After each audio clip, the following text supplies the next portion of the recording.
Mataas na leader ng Communist Terrorist Group na may patong-patong na kaso. Arestado sa operasyon ng PNP Cordillera.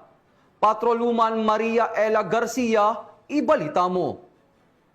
Matagumpay na aresto ng Police Regional Office Cordillera, katuwang iba't ibang unit ng kapulisan at militar ang isang mataas na ranggong personalidad ng Communist Terrorist Group na may patong na 2.2 milyon sa kanyang ulo sa isinagawang operasyon sa Baguio City. Nito lamang ika-30 ng Oktubre taong kasalukuyan.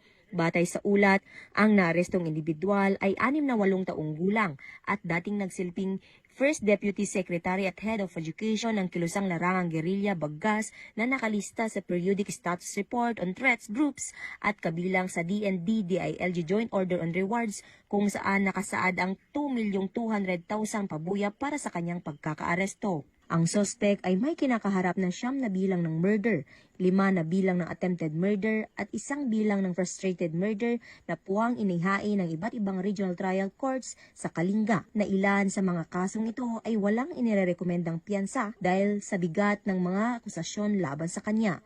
Matapos basahan ng kanyang mga karapatan sa salitang kanyang naiintindihan, dinala ang akusado sa tanggapan ng pulisya para sa tamang dokumentasyon at wastong disposisyon bago i-turn over sa kinaukulang hukuman. Ang matagumpay na operasyon ay patunay ng walang humpay na dedikasyon ng PROCAR at mga katuwang nitong ahensya ng pamahalaan at militar sa pagpuksa sa terorismo at pagtiyak ng kapayapaan at kaayusan sa buong rehiyon ng Cordillera. Mula dito sa Rehiyon Cordillera, ako po ang inyong PNN correspondent, Patrolwoman Maria Ela Garcia, alagad ng batas, tagataguyod ng Balitang Pulis.